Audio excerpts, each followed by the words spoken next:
तेजस्वी आ रहे हैं कि नहीं आपके हिसाब से? तेजस्वी आ रहे हैं कि नहीं ये तो इलेक्शन होके रिजल्ट आएगा वो बताएगा। उस समय ना, ऐसे आपके हिसाब से, अभी के हिसाब से आपका क्या कहना है? महागठबंधन और एनडीए, ठीक ये है, तो दो कॉम्पिटिटर है। ठीक है। तो 1 और 2 तो महागठबंधन आ रहा है कि नहीं, ये बोलना तो मतलब प्रैक्टिकल नहीं है, क्योंकि कोई भी इलेक्शन है, इलेक्शन में तरह तरह के बातें होंगी। अभी 6 महीने का समय है, एक माहौल है, एक लड़ाई है। उस लड़ाई में अथक प्रयास के बाद एक नतीजा तक पहुंचेंगे, और उस नतीजा के बाद तो रिजल्ट आएगा ना। नहीं, वो तो समझ गए हैं। रिजल्ट तो सारा एनडीए हो चाहे महागठबंधन हो, सबका रिजल्ट उसी टाइप से आएगा। मगर क्या लग रहा है कि महागठबंधन, मैंने तेजस्वी महागठबंधन आएगी कि नहीं?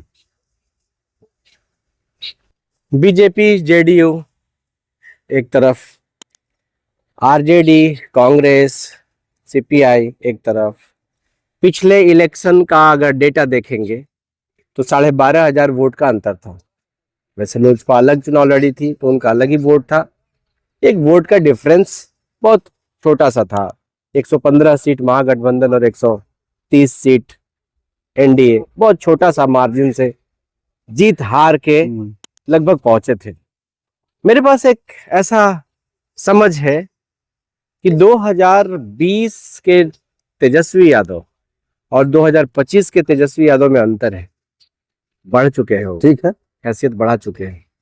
और 2020 के नीतीश कुमार और 2025 के नीतीश कुमार में अंतर है, वो हैसियत गिरा चुके हैं बेसिकली। ठीक है। थ्योरेटिकली देखा जाए तो आरजेडी का पलड़ा 2020 की तुलना में 2025 में भारी हुआ है। मैंने कितना भारी हुआ है? आने लायक भारी हुआ है कि अभी कंपटीशन में काफी पीछे है? वैसे तो मैं बोल ही दूंगा कि तेजस्वी सर सीएम बन रहे हैं। मैंने बोलने में तो कुछ बात नहीं, एक अहंकारी सेंटेंस होगा ना तो बोलना। मैंने एक लग क्या रहा है दोनों का कंपटीशन करके, आपके हिसाब से दिमाग में क्या बोला तो एक छोटा सा डिफरेंस था। डिफरेंस रहेगा? नहीं, डिफरेंस बदल गया ना, बदल तो गया। तेजस्वी यादव 2020 के और तेजस्वी यादव 2025 के बहुत अंतर हो गया। विधानसभा में बहस करते हुए लोगों ने देखा, ठीक है, बहुत भयंकर देखा। मुख्यमंत्री बहुत ही अनुभवी आदमी, इतने साल से पॉलिटिक्स करते हैं। लालू यादव और नीतीश कुमार का भी वैसे देखा जाए तो तेजस्वी के सामने तो सब कई गुना अनुभवी हैं। पर उस अनुभवी माहौल के बाद भी तेजस्वी का जो विधानसभा में स्पीच है, नीतीश कुमार भी कुछ भी चुप होते मैंने देखा। सम्राट चौधरी को चाहे जैसा भी बहस हुआ हो, ये चुप हो जाए या बोले, पब्लिक के पास उनका मैसेज जा पा रहा है कि नहीं, या पब्लिक उनसे खुश है कि नहीं, पब्लिक वोट देगी कि नहीं देगी जिताने के लिए, कि नहीं पीछे रह जाएंगे? एक वोट से पीछे रह जाएंगे तो फिर हार हो गई। अब ये तो इतना माइनर चीज को कहना तो ठीक नहीं होगा। अगर ऐसा कह दिया जाता तब तो इलेक्शन की जरूरत नहीं थी। आपको फाइट में कितना का डिफरेंस दिख रहा है? फाइट में तो मतलब ऑब्वियसली जो इसका एनडीए वर्सेस जो इंडिया गठबंधन है, बहुत क्लोज कंटेस्ट में है। मतलब कैसे कह सकते, नहीं कह सकते, मतलब एकदम श्योरली नहीं कह सकते कौन जीतेगा। वो कह देना तो मतलब एक थोड़ा ज्योतिषी जैसा बात। हम लोग पब्लिक से बात करते हैं, दोस्त हो, परिजन हो, चाहे जिससे भी, तो महागठबंधन का जो मैसेज सोशल मीडिया पे आना चाहिए, बाकी लोगों के पास कुछ आना चाहिए, आता ही नहीं है। बाकी बीजेपी का, एनडीए का, सबका आते रहता है, तो कुछ तो आएगा तब तो थोड़ा सा लगाव बनेगा। बीजेपी का सोशल मीडिया पे या टीवी पे बहुत ज्यादा दिखता है, अखबार में भी उनका पकड़ है। एक्चुअली वो अच्छे मैनेजर हैं एडवर्टीजमेंट के, और आरजेडी अच्छा मैनेजर है प्रोडक्ट का।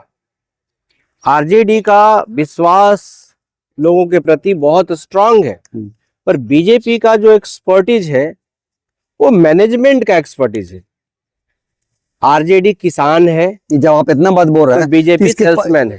तो इसके पहले के पहले वाले में तो 0 पे चले गए थे, बहुत नीचे चले गए थे, फिर साथ में आए नीतीश कुमार, तो फिर बढ़ गए। ये 0 पे जाना, फिर हीरो बनना और हीरो बनना, ये बहुत छोटे से माइनर वोट से जीत हार होता है। आरजेडी का वोट परसेंटेज आप 1990 से लेके 2024 तक देखेंगे, ये वोट परसेंट अभी भी 23% अकेले वोट। तो क्या कारण है कि यादव लोग बाकी पार्टी में भी जा रहे हैं? इसी में रहते हैं ना। जब सब चीज अच्छा है तो दूसरी जगह क्यों जाएंगे?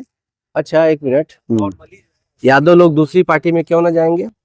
तो फिर इसका मतलब कि मैंने भरोसा टूट रहा है। और दूसरी जाति के लोग आरजेडी में नहीं आएंगे? रेशियो तो बहुत कम है ना, यादव को जाने का रेशियो ज्यादा है। यादव का पॉपुलेशन 15% है बिहार में। हर 100 आदमी को उठाएंगे तो 15 यादव मिलेंगे। नहीं, आप तो मतलब जनरल बात बताइए हमको, उतना तो फिर समझना हमको भी नहीं है ना, पब्लिक हो सकता है जान पाए कि यादव जो है ज्यादा गया है एनडीए तरफ।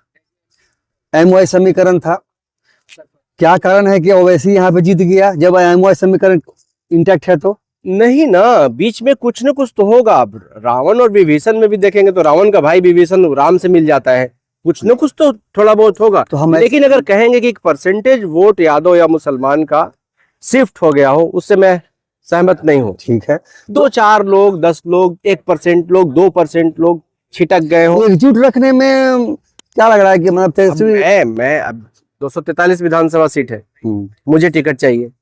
आरजेडी मुझे टिकट नहीं दे रही है, बीजेपी मुझे टिकट दे रही है कि ये भाई वहां पे एक आदमी है जो बच्चा वोट ला सकता है यादवों का, उनको ऐसा लगता है। नित्यानंद राय भी तो है ना बीजेपी में, कितने यादव वोट देते हैं उनको। तो क्या होता है कि अब मुझे जो कि एमएलए बनना है, आरजेडी मुझे टिकट नहीं दे रही है और बीजेपी मुझे टिकट दे रही है, तो चले जाते हैं। लोग तो बोलते हैं रंगदार की पार्टी है आरजेडी। सच बोलते हैं, सच बोलते हैं। आरजेडी रंगदार की पार्टी। पता है कैसा रंगदार? 2 तरह के लोग होते हैं। एक वो जो धूर्त होते हैं, वो अपना पत्ता आपको बताएगा ही नहीं ताकि आप उनको सता ही ना सके। और एक आदमी बड़ा खुला दिल वाला होता है। खुल के अब जब खुला दिल वाला है, जो होगा देखा जाएगा, जो हो जाएगा देखा जाएगा, और अपना सब कुछ ताला मार के नहीं रखा, और जब चुरा लीजिएगा तो रंगदारी नहीं करेगा तो क्या करेगा? अच्छा, ये वाला रंगदार है। यस, डिफेंसिव रंगदार अलग होता है और अटैक करने वाला रंगदार अलग होता है। आरजेडी के राज जब था पूर्ण रूप से, आस्ते आस्ते आस्ते इतना कम क्यों होता चला गया? क्या कारण है कि बीजेपी फिर आ गई? बीजेपी तो आना नहीं चाहिए था, कहीं ना कहीं कुछ तो लैकेज होते चला जा रहा है। कोई आदमी ऐसा है क्या कि परमानेंटली ही वो राज कर ले? परमानेंटली राज कोई कर सकता है क्या? अभी तक इंडिया में किसी से पूछिएगा, एमवाई समीकरण जैसा शायद ही कहीं कोई समीकरण होगा, मगर फिर भी ये छिटक रहा है, छिटक चुका है, छिटक रहा है। तो एकजुट क्यों नहीं कर पा रहे हैं? कई कारण है इसके।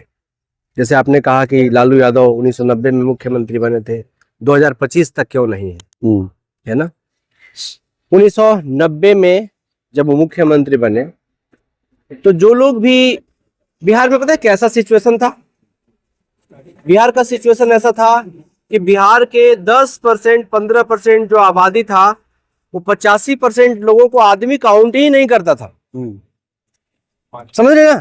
कीड़े मकोड़े हैं, सभी के पास भारत की नागरिकता है, सभी को वोट देने का अधिकार है, पर वो काउंट ही नहीं करते थे कि ये भी आदमी है। उनको जंगली बोलते थे। जब लालू यादव का सरकार आया ना, सभी लोगों को लालू यादव, पता है क्या बोले?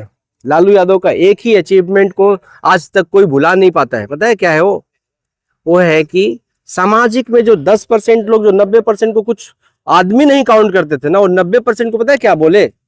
कि ये भी आदमी है यार, ये भी रिसोर्स का हकदार है। आज तक भगवान की तरह पूजते हैं लोग, लेकिन वो जो 10% जो लोग थे, चालाक थे। किसी भी आदमी को फंसाना, ऐसा मैं नहीं कह रहा हूं कि कोई नेता घोटाला नहीं करता है, नहीं घोटाला करता है तो इतनी बड़ी बड़ी गाड़ियां कहां से आती है? कोई नेता अछूता नहीं है जो चोरी नहीं करता है, चाहे वो कोई भी हो। सरकारी खाते का 50% 60% गबन होता है। आपको बता दिया गया है कि आप भी मैंने 90% में अच्छा हो जाइए। हाँ, रोड क्यों नहीं बनाए, पुल क्यों नहीं बनाए? मैं बताता हूँ 1990 से लेके 1994 तक ही लगभग बिहार के अच्छे मुख्यमंत्री के रूप में लालू प्रसाद रहे। बिल्कुल। 1994 के आगे का कहानी देख लीजिए। चारा घोटाला, तो जेल, जो आदमी रोज जेल की दहलीज पे आगे पीछे कर रहा हो, क्या सरकार चलाएगा वो? लोग कहते हैं कि लालू यादव 1990 से 2005 तक राज किए, पर आप कोई भी इतिहास का पन्ना उठा के देखिए, लालू यादव का सरकार 1990 से 1995 का है। 95 से लेके 2005 तक लालू यादव का जीवन को देखिएगा, जेल में बाहर, जेल में बाहर, जेल में बाहर। क्यों? मैंने मैंने एंजॉय करने के लिए कुछ कारण से कुछ तो हुआ होगा? नहीं हुआ। मैं इसका अच्छा चीज समझाता हूँ। मैं गांव में पला बढ़ा आदमी हूँ। अब तो मैं IIT ग्रेजुएट हूँ, टेक्नोलॉजी में अच्छे से समझा, बढ़िया चीजों को किया, आगे अपना जीवन में तरक्की किया। पर मैं जिस गांव से आया था वहां पे गरीबी थी, लोग किसान थे, मेहनत करते थे, चालाकी नाम का शब्द जानते ही नहीं थे। आज भी भारत में देखेंगे कई शादियां बिना कॉन्ट्रैक्ट के चलता है। कोई उनको डर ही नहीं कौन धोखा देगा क्या देगा, बड़ी विश्वास पे चलता है। लेकिन विदेशों में देखेंगे, अब इंडिया में भी शहरों में देखेंगे तो तुरंत ही वो कोर्ट मैरिज होता है और इतना खाता इधर, इतना बही इधर, इतना सारा कॉन्ट्रैक्ट चलता है। एक गांव का आदमी, मैं अपने से बता रहा हूँ, जब मैं शहर आया तो मैं देखा कि यार यहाँ तो जिंदगी बड़ी चालाकी पे जिंदगी चलती है। और मैंने तो अपना सारा तिजोरी खुला हुआ है, मैं अपना सारा गुण दोस्त मैं अपने दोस्त के साथ शेयर कर रहा हूँ। कल का दोस्त जब मेरा कॉम्पिटिटर होता है तो मेरे पत्ते उघाड़ता है। कौन ऐसा आदमी है जो भारत में रह के और उस पर 4 केस नहीं किया जा सकता है? या तो आपका कहने का मतलब कि मैं बताता हूँ, चारा घोटाला नहीं, है वो नहीं घोटाला तो है ही, कहीं ना कहीं तो कोई ना कोई तार फंसेगा ही। तो करना ही नहीं चाहिए था। जब राजीव गांधी ने कह दिया कि 100 रुपए सरकार भेजती है और 20 रुपए जनता तक पहुंचता है, इसका मतलब 80 रुपए कोई ना कोई तो खा रहा है। बिल्कुल। पर कई लोग हैं कागज के पक्के, हाँ। और जो कई लोग हैं वो, आपको लगता है कि एक विधानसभा चुनाव और लोकसभा चुनाव और मुख्यमंत्री का कैंडिडेट बिना पैसों का इलेक्शन लड़ सकता है? हमको तो नहीं लगता। कोई नहीं लड़ सकता है, सारे चोर हैं। मैं एक को नहीं बोल रहा हूं, सारे नेताओं के बारे में मेरा एक ही ओपिनियन है। 2-4 होंगे साधु संत, पर वो भी हाशिए पे चले गए। बड़े बड़े मॉल से लेके बड़े बड़े क्या क्या नहीं रहता उनके पास। जितने बड़े चोर उतने बड़े पद पे। कोई डायरेक्ट अपने नाम पे रखता है और कोई अपने साथी के नाम पे रखता है, कोई अपनी बीबी के रिश्तेदार के यहाँ साले। छोटा सा BDO साहब और छोटा सा DM साहब तो 100-100 करोड़ का एसेट बनाया हुआ है। बिल्कुल। एक मुखिया जी स्कॉर्पियो पे चलता है, कहां से चलता है? मैंने मुखिया बनते ही। सारे लोग चोर हैं। मैं तो अब कहता हूं कि जो अमीर है वो चोर है। अच्छा। 2-4 लोग होंगे, पर मैं बहुत नजदीक से देखा, जो बहुत अमीर हुए वो या तो अपने पैसे चुराए और नहीं तो दूसरे के। यानी कि जो अमीर है उसके पास जमीर नहीं है। जमीर के साथ अमीर बना ही नहीं जा सकता है, मोटा मोटा लिख के कहीं छाप देना चाहिए। जमीन बेच के अमीर बना जा सकता है। जमीर के साथ अमीर नहीं बन सकते। अब्दुल कलाम अमीर नहीं थे, भगवान बुद्ध अमीर नहीं बन पाए, कोई अमीर नहीं बन सकता जो चोरी और जमीर को साथ रखेगा। तो लालू यादव के साथ क्या हुआ? लालू यादव मैं बताता हूं, अगर चोरी भी किए हैं ना, तो बिहार के जितने शीर्ष नेता उनमें सबसे कम चोरी कोई किए हैं तो लालू यादव है। बाकी समय बांट दिए। आरजेडी पार्टी में भी अगर जितने नेताओं का चोरी किए लालू जी, बांट दिए सब। सुनिए ना, नहीं बांटे ना, वो झूठा आरोप लगाया। अच्छा, वो आरोप झूठा है। छोटा मोटा चुराए होंगे। झूठा आरोप में फिर जेल में कैसे है? मैं बताता हूँ ना, जुडिशियरी सिस्टम इंडिया का समझिएगा गलत ना। नहीं, ऐसे चारा घोटाला हुआ लालू यादव के टाइम के पहले, केस अभी तक चलता रहता है। और जब जब लालू यादव जीतने के करीब होते हैं ना, तो केस फिर खुलता है ना। चोरी तो इल्जाम है तो कुछ ना कुछ तो बात रहा होगा। अब जितने सारे, मैं ये बात बोल रहा हूँ, मैं दूसरी पार्टी छोड़िए, आरजेडी के सारे नेताओं के एसेट का लिस्ट बनाइए, और लालू यादव का पोजीशन अगर 25 पार न हो गया हो या 50 पार न हो गया हो तो मुझे बोलिएगा। और बिहार के सभी नेताओं का एसेट लिस्ट बनाइए, मुझे तो लगता है लालू यादव 500 के पार होंगे। 500 लोग अमीर होंगे नेता बिहार में। ये कोई बोलता नहीं है, दिख जाएगा। अरे एक एक छोटे छोटे नेता तो का। जब आप कह रहे हैं कि NDA में सब लोग ज्यादा पैसा कमा करके जमीन बेच के अमीर बने हैं, तो ये खोद करके पता क्यों नहीं कर ले रहे हैं? पब्लिक को बता दें, जैसे वो बता दें। चारा चोर टेक्निकली 2 तरीके के चोर हैं। टेक्निकली करेक्ट, जैसे वकील जो रहता है ना, टेक्निकली वकील कागज से कभी गलत नहीं रहता है, पर वकील गलत रहता है, एकदम गलत रहेगा वो। अच्छा। वकील ऐसा भी मैं देखा हूं कि खुल्लम खुल्ला बलात्कार हुआ, उसके पक्ष में भी एक वकील खड़ा होकर दलील देता है और कागज पेश करता है। ऐसा बिल्कुल है ही नहीं। हाँ, तो गांव से आया हुआ एक आदमी जिसको शहर की चालाकियों का अंदाजा नहीं है, वो आदमी यहाँ तो वो लोग चोर साबित करने में सफल हो गए, ये सफल नहीं हो पा रहे हैं। मतलब ऐसे समझिए कि एक आदमी ऐसा है जो इतनी धूर्तता के साथ चोरी करता है ना, अब तालाब में रहती हुई मछली कितना पानी पी गई है ये किसी को पता चलेगा क्या? नहीं। मछली ने ही खुद बताया होगा किसी को कि आज मैं ज्यादा पानी पिया, हाँ। या फिर इतना पी लिया होगा कि बेहोश होकर गिर गया होगा, तो पता तभी चलेगा। उसकी मौत हुई होगी। अच्छा, पता चलेगा। अदरवाइज मछली के पीने से तालाब घटेगा। 3 लाख करोड़ के बजट में से कोई 50,000 करोड़ रुपया चुरा लेगा तो उसका क्या हो जाएगा?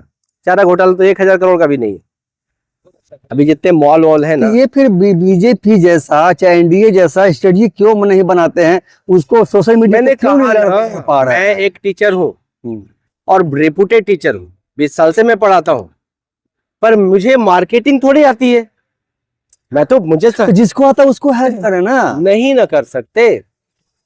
एक किसान अगर उसका एक्सपर्टीज कुछ उपजाने का है तो उपजाएगा ना सब दिन, और एक बिजनेसमैन जिसको बेचने का एक्सपर्टीज है, तो आप लालू जी के इतना सपोर्टर होने के बावजूद साफ साफ कह रहे हैं कि वो आ नहीं रहे हैं। जब कुछ कर ही नहीं रहे तो आ नहीं रहे। लालू यादव के पास जैसे 20% मुसलमान और 15% यादव में से 5% बट्टा भी लगा दीजिए, ठीक है, 30% आबादी का एक ग्रुप जिसके साथ शामिल हो, ऐसा ग्रुप है किसी पार्टी के साथ? किसी पार्टी के पास नहीं है। तो मैं कैसे कह दूं तो कि लालू यादव नहीं आ रहे हैं? तो इसको एकजुट करने में सफल कहाँ हो पा रहे हैं? अगर सफल ना हुए होते, अगर सफल ना हुए होते इतनी एक तो 15 सीट कहां से आता? तो नीतीश के साथ थे इसलिए आ गए। अलग 2020 की बात मैं बोल रहा हूँ। 2015 में तो जीत ही गए थे लोग। हाँ। 2020 में भी तो ये लोग 115 सीट ले आए। अब कई लोग कहते हैं कि चिराग पासवान ने कुछ सीट जिता दिया, पर चिराग पासवान जैसे जिताया वैसे ही हराया भी तो। बिल्कुल। तो बिना किसी संगठन के, बिना किसी ताकत के 115 सीट कोई कैसे जीत जा रहा है? कुल मिला के मैं ये कहना चाहता हूं, नहीं आ रही है। नहीं आ रही है। ये तो मैं नहीं बोल रहा हूं कि आ रही है। इतना कॉन्फिडेंस तो होना चाहिए कि मैं आऊंगा कि नहीं आऊंगा। लड़ाई है ना, परीक्षा है, परीक्षा में तो हाँ ना कैसे बोल सकते हैं? पर ऑब्वियसली मजबूती तो है ही। नहीं मजबूती होती तो इतने बड़े बड़े नेता अभी मोदी जी आना शुरू करेंगे, अमित शाह आना शुरू करेंगे। कि लालू जी बिहार के, पार्टी बिहार की, मोदी जी भारत के, वो लोग समय निकाल के यहाँ पे समय दे रहे हैं। इनके भी तो पूरा स्ट्रेटजी बना करके इनका समय दे करके सब जगह काम करना चाहिए, तब तो आ पाएंगे ना। लालू यादव की पार्टी, आप तेजस्वी यादव का जो फेसबुक पेज है उसको खोल के देखिए, हर रोज 2-4 एक्टिविटी दिखेगा आपको। यही पे आप मार खा जा रहा है। तेजस्वी का हम खोल के देखेंगे, अब बीजेपी का दिख जा रहा है। अच्छा मैं बताता हूँ, जितने भी मीडिया चैनल्स हैं सब बिके हुए हैं। बिके हुए नहीं है। हाँ। बिक तो जाएंगे आरजेडी से भी हो। अच्छा, जो बिकाऊ है उसको कौन नहीं खरीद लेगा। लेकिन आरजेडी अगर 100 रुपए की पार्टी है ना, तो बीजेपी 100 करोड़ नहीं, मतलब 1000 रुपए की पार्टी। 1000 रुपए की पार्टी तो दाम बढ़ा के देगा ना वो। हाँ बिल्कुल देगा। तो बीजेपी के साथ पता है कौन इन्वेस्टर है? जितने बड़े बड़े कॉर्पोरेट्स हैं। नरेंद्र मोदी और अमित शाह का इतना वैल्यू क्यों है बीजेपी में? क्या आपको लगता है बड़ी क्वालिटी है उनके अंदर? बाकी लोग बहुत साथ नहीं है। मैं बताता हूँ, पैसा। जितने सारे पहले आरएसएस में चंदा का स्रोत होता था, वो छोटे छोटे दुकानदार होते थे। आज से 15 साल 10 साल पहले, 15 साल पहले। आज कोई भी दुकानदार आरएसएस को चंदा नहीं देता है। क्यों? ऐसा नहीं कि दुकानदार देना नहीं चाहता, ऐसा आरएसएस को अब चंदे की जरूरत ही नहीं पड़ती। क्यों? गुजरात में जितनी सारी कंपनियां हैं, उसी के तो माहिर खिलाड़ी हैं अमित शाह। सारे कॉर्पोरेट से इतने पैसे लेके आए हैं। मैं इंटरनल बात बता रहा हूँ बीजेपी का, हालांकि बहुत लोग जान चुके हैं ये बात को। जितने पैसे की जरूरत है वो कॉर्पोरेट के थ्रू पैसा उनके पास इतना आता है कि अब उनको छोटे छोटे व्यापारियों से 100 रुपए और 50 रुपए चंदा। ऐसा तो नहीं कि ईवीएम के चलते हार जा रहा है। ईवीएम ये सब मैं नहीं मानता हूँ, वो तो टेक्निकल पॉइंट है। ईवीएम से अगर पहले ये हो जाता था, क्या बोलते हैं उसको, बूथ कैप्चर हो जाता था। अब ईवीएम में नहीं कैप्चर हो पा रहा है। कैप्चर होगा, ईवीएम में क्यों नहीं कैप्चर होगा? ईवीएम में कैप्चर और बैलेट के कैप्चर में क्या फर्क है? तो फर्क तो पहले बैलेट था तो लालू यादव जीत जाता था, फिर क्यों जीत पा रहा है? नहीं, वो तो ईवीएम में भी कैप्चर तक तो वो बात नहीं है। वो तो ईवीएम का मेथड या बैलेट पेपर का मेथड। वैसे रहता तो फिर वो बंगाल में ममता बनर्जी को नहीं कर देते हो। चलिए कम से कम ये कंफर्म है कि ईवीएम से हम माने कहीं से घपला नहीं होता होगा थोड़ा बहुत, अगर मान लीजिए कि होगा। कोई फेवर में है तो बैलेट पेपर में भी हो सकता है। तो चोरी तो होता ही, सब जगह चोरी थोड़ा थोड़ा तो होगा ही। अब कहीं भी आप खाना भी खाएंगे तो थोड़ा सा चोरी हो सकता है, उस चोरी तो होता है। पर मुझे नहीं लगता कि मेजर फैक्टर। देखिए लालू जी आए, मैंने एनडीए आए चाहे महागठबंधन आए, हम लोग तो सीधी सी बात है कि जो है उनका स्वागत करेंगे, ठीक। मगर लग नहीं रहा है, हमको नहीं लग रहा है कि तेजस्वी सॉरी महागठबंधन नहीं आ रहा है, क्योंकि अभी तो कांग्रेस बोल दिया कि हम तो जीतेंगे तो बताएंगे कि कौन इसका नेता बनेगा। ठीक है, मान लिया मैं, कांग्रेस ने बोल दिया कि जीतेंगे तो कौन इसका नेता बनेगा। ये भी तो आप प्रेस कॉन्फ्रेंस भी देखे होंगे ना, बिल्कुल यहीं पे बातें सब बदल बदल के बोल देते हैं। जब राहुल गांधी के साथ मीटिंग के बाद तेजस्वी निकले, और जब मीटिंग हुई कौन कौन खड़े थे वहां पे? तेजस्वी यादव खड़े थे, बगल में वो कांग्रेस के भी सारे बड़े बड़े लोग कृष्णा अल्लावरू खड़े थे, ठीक है। ये जो बिहार का राजेश राम है वो भी खड़े थे। मेन रिप्रेजेंटेशन किसका था? तेजस्वी यादव का था। ठीक। अगले बार पत्रकार ने कहा राजेश राम जी को कि आप कुछ बोलिए। इनफैक्ट तेजस्वी यादव ने कहा कि आप कुछ बोलिए, उन्होंने कहा कि इन्होंने बोल दिया। ये किसको बोला जाता है? ठीक है, ऐसे ना मतलब खुल के फिर क्यों नहीं कर रहे वो लोग, क्यों ऐसा? पॉलिटिक्स है क्या? अच्छा कांग्रेस क्या कांग्रेस जीरो है कि वो पहले ही बोल देगी मैं कुछ नहीं? इसमें तो लोग बोल दे रहा है कि मतलब नीतीश जी रहेंगे, इसमें बोल देते तेजस्वी रहेंगे। कांग्रेस इतना नीतीश जी नहीं कर सकता है क्या? नीतीश जी रहेंगे? आपको लगता है कि नीतीश जी रहेंगे? बोल तो रहा है ना, हम तो ये नहीं कर रहे हैं कि रहेंगे, रहे नहीं रहे। महाराष्ट्र में नहीं बोले थे? यहाँ एक बात बताऊं मैं, आज नीतीश कुमार अगर लालू यादव के साथ रहेंगे तो लालू यादव से उनको कोई भय नहीं है। ठीक है, बढ़िया से हो सकता है बातचीत में एक आध बात सुना देंगे लालू यादव नीतीश कुमार को, पर नीतीश कुमार को कत्ल करने की साजिश नहीं रच सकते लालू यादव। पर बीजेपी सबके सामने रच रही है, नीतीश कुमार को कत्ल करने का साजिश एक बार रच चुकी है और रच रही है। और यही कारण है कि नीतीश कुमार पिछले बार भाग के गए थे उधर से, आरजेडी ज्वाइन किए थे। मैंने हमेशा डर नहीं किए थे, मतलब बार बार फिर काहे बोल रहे हैं कि हम आपके साथ ही रहेंगे, हम आपके साथ ही रहेंगे, इतना बार बोलने की जरूरत क्या है? उनकी मजबूरी भी है ना, वो खुद भी बेसिकली वो क्या कर रहे हैं, डरे हुए हैं। बीजेपी उनको खा जाएगी। यहाँ चले आए फिर महागठबंधन में आ जाए। ये बात तो मैं नहीं बोल सकता हूँ, खैर राजनीति एक चीज है, वो लोग बड़े मंजिल। जब आप कह रहे हैं कि मतलब वो खा जाएगी, नहीं मैं इसका जवाब दे रहा हूँ कि कांग्रेस तो मान भी नहीं रही कि तेजस्वी यादव सीएम बनेंगे। मैं उस पर बोल रहा हूँ, तो मान रही है नहीं मान रही हो एक बात है, पर अगर आप एनडीए में देखेंगे तो नीतीश कुमार को तो हत्या करने तक का इंतजाम कर लिया था ना बीजेपी, सीटें हरा दिया एलजेपी को खड़ा करवा के, चिराग पासवान को भी हत्या करने का कोशिश कर ही लिया ना बीजेपी, फेंक दिया, निकाल दिया, पारस जी को मंत्री बना दिया, वो तो दोबारा बेचारा सरवाइव कर गया। बीजेपी पे रिलायबिलिटी किसी की नहीं है। बीजेपी धूर्तता के मामले में महासागर का रूप धारण कर चुका है और ये बात उनके सहयोगी पार्टियों को पता भी है। पर राजनीति में एक अपॉर्चुनिटी वाला भी चीज होता है ना, अगर नीतीश कुमार अभी आरजेडी के साथ रहेंगे तो पता नहीं क्या सिचुएशन रहेगा। आरजेडी में देखिएगा एक और समस्या आने वाला है, उनके साले साहब सब बगावती सुर अपना लिए हैं, साधु जी, सुभाष जी वगैरह वगैरह। मनुष्य जहां रहेगा बगावत होगा, बगावत होगा।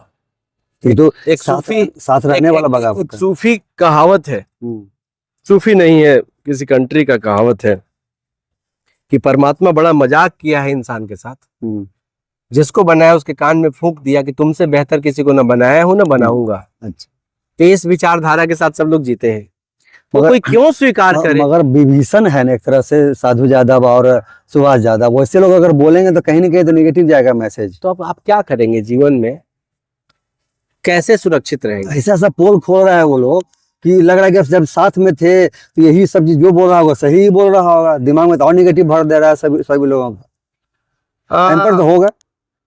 ये बात तो बीजेपी के लिए भी सब लोग बोलते हैं ना, नीतीश कुमार के लिए भी सब लोग बोलते हैं ना। तो बोलने वाले तो, राजनीति क्या होता है, राजनीति एक आप देखेंगे ना तो एक सर्टेन फेज के लोग वोट में अपना विचार नहीं बदलते। ये बड़ा ही एक झूठा बात है कि सरकार ने ऐसी योजना लाई और सरकार बन गई। वो गठबंधन करते हैं, भीड़ इंटैक्ट रहती है, लालू यादव जिस बार आरजेडी जिस बार 0 सीट जीती थी ना 2019 में, तब भी उनका वोट परसेंटेज ठीक ही ठाक था, 0 वोट परसेंटेज नहीं था, तब भी उनको करोड़ों लोग वोट देते थे। वो पार्टियां जीत जाती है, हार जाती है, स्ट्रेटजी होता है, गठबंधन बनता है, साझेदारी होती है, कुछ ये होता है, कुछ वो होता है, कुछ वो होता है। अभी बताइए, हम लोग विधानसभा में खड़े हैं, बिहार विधानसभा के परिसर में खड़े हैं। इस इलेक्शन के बाद यहाँ से विधानसभा से सीएम के रूप में, इलेक्शन के बाद, रिजल्ट के बाद कौन निकलते नजर आएंगे आपको सीएम के रूप में? एकदम टू द पॉइंट, नाम बताइए, कौन निकलते आएंगे, आप निकलते नजर आएंगे आपको? ये मुझे क्या नजर आएगा, वो तो दो ही लोग, तो दो लोग भी मैं नहीं बोलूंगा, मतलब एक तो दूसरी तरफ तो तेजस्वी यादव है, एक तरफ नीतीश कुमार है, पर उनमें मुझे डाउट है। अगर आरजेडी जीत गई, इनफैक्ट महागठबंधन जीत गई, तब तो 99.999% तेजस्वी यादव मुख्यमंत्री और एनडीए जीत गया तो? एनडीए जीत गया तो बड़ी मुश्किल है बताना कि कौन मुख्यमंत्री बनेंगे। इवन नीतीश कुमार, सम्राट चौधरी या जितने भी नेता हैं बिहार के, भाजपा के और जदयू के, तो कोई दिख नहीं रहे, कोई एक नाम नहीं दिख रहा है आपको? आपने देखा 2-3 स्टेट, दिल्ली देखा ना आपने? हाँ देखा, उधर एमपी में भी देखा ना? बिल्कुल देखा। राजस्थान में देखा ना? बीजेपी एक किसको मुख्यमंत्री बनाएगी पता है कब बताती है? लास्ट भी नहीं, लास्ट के भी लास्ट, इलेक्शन होने के बाद। हाँ वही ना, 5 दिन, 7 दिन, 10 दिन लोग बैठ रिजल्ट करते हैं रिजल्ट के बाद कि अब मुख्यमंत्री का चेहरा कौन होगा, कौन होगा। और ऐसा चेहरा होता है कोई सोच ही नहीं सकता है। तो आप कैसे बोल देंगे कि बिहार में कौन मुख्यमंत्री बनेगा? यानी मैंने कोई नहीं आता हुआ, कोई दिख नहीं रहा है किसी को। ठीक है, बोलने को कैमरा पे कुछ भी बोला जा सकता है, लेकिन राजनीति तो संभावनाओं का खेल है ना।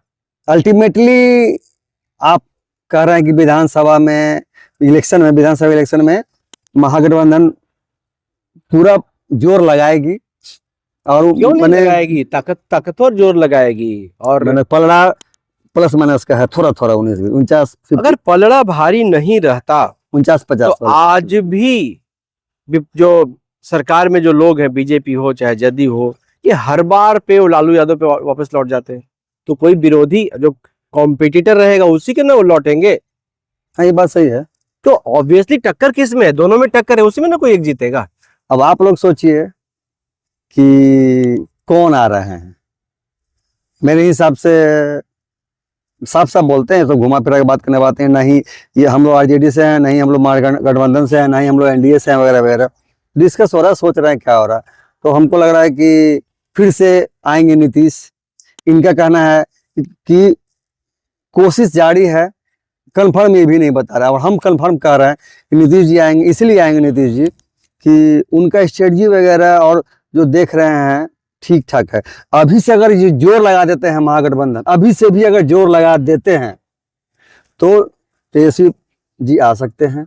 मगर जोर पता नहीं क्यों नहीं लगा रहे हैं। इनका सोशल मीडिया ठीक नहीं है कि इनका स्ट्रेटजी मतलब कहीं ना कहीं आपके मन में भी है कि तेजस्वी ही मुख्यमंत्री बने तो अच्छा। हाँ बिल्कुल, ऐसे ही करोड़ों लोग हैं जो तेजस्वी के हम दुश्मन थोड़ी, हम तो चाहते हैं कि, और वही वोटर्स हैं दिल से, उनसे तेजस्वी से बात करने में अच्छा लगेगा कि भाई वो समझेंगे आज के ये नीतीश जी से बात।